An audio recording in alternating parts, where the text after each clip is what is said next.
दोस्तों, कभी ऐसा लगा है कि तुम सब कुछ ठीक करने की कोशिश कर रहे हो, लेकिन फिर भी चीजें ठीक नहीं हो रही।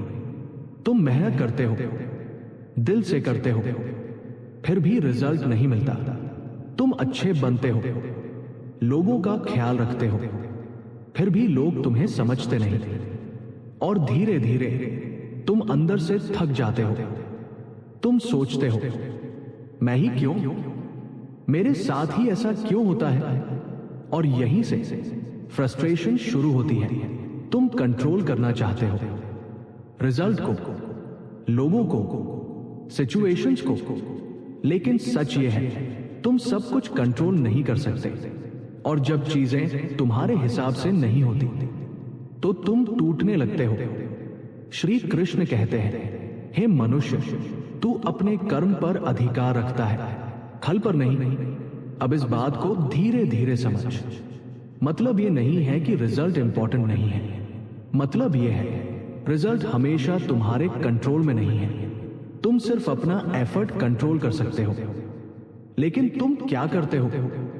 तुम पूरा फोकस रिजल्ट पर लगा देते हो। मुझे ये चाहिए, मुझे ये मिलना ही चाहिए, और जब वो नहीं मिलता तो तुम दुखी हो जाते हो। यही अटैचमेंट है और यही दुख की जड़ है।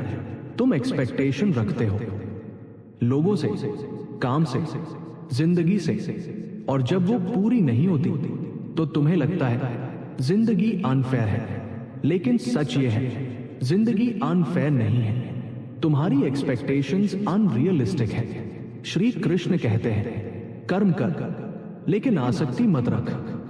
मतलब काम करो लेकिन रिजल्ट से खुद को जोड़ मत लो। क्यों? क्योंकि जब तुम रिजल्ट से अटैच हो जाते हो तो तुम्हारी खुशी उस पर डिपेंड हो जाती है, और फिर तुम कभी खुश नहीं रह पाते।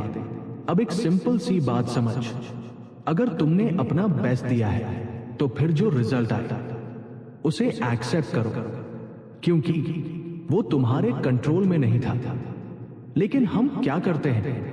हम खुद को ब्लेम करते हैं या दूसरों को ब्लेम करते हैं, और इस प्रोसेस में हम अपनी पीस खो देते हैं। दोस्तों, लाइफ में बैलेंस बहुत जरूरी है।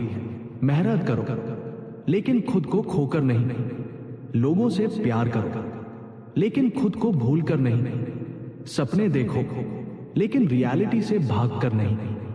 यही बैलेंस तुम्हें स्ट्रॉन्ग बनाता है।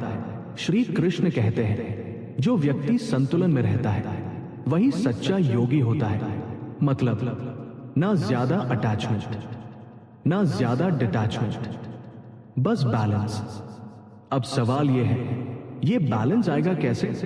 पहला स्टेप एक्सेप्टेंस, जो है उसे मानना, जो हो चुका है उसे छोड़ना, और जो आने वाला है उस पर ट्रस्ट रखना। दूसरा स्टेप फोकस ऑन प्रेजेंट, अभी जो है उसी में जीना, ना पास्ट में फंसे रहना, ना फ्यूचर से डरना।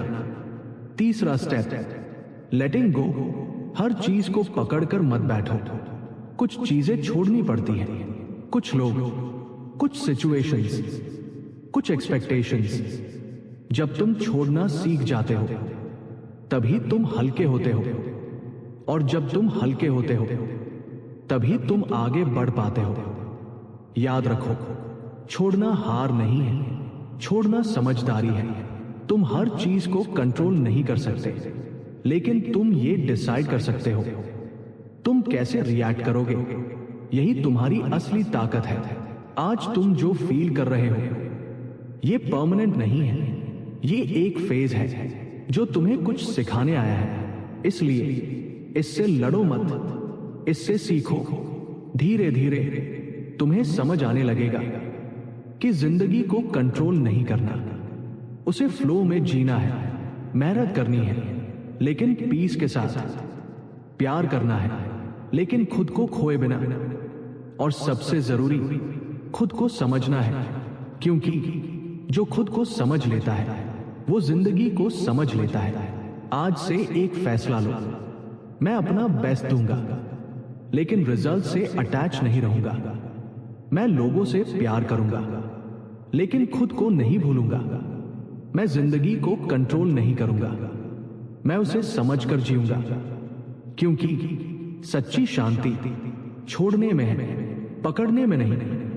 अगर ये बात दिल तक लगी हो तो इस वीडियो को सेव करो और उस इंसान को भेजो जो जिंदगी से लड़ रहा है। शायद उसे इस वक्त इसी बात की जरूरत है।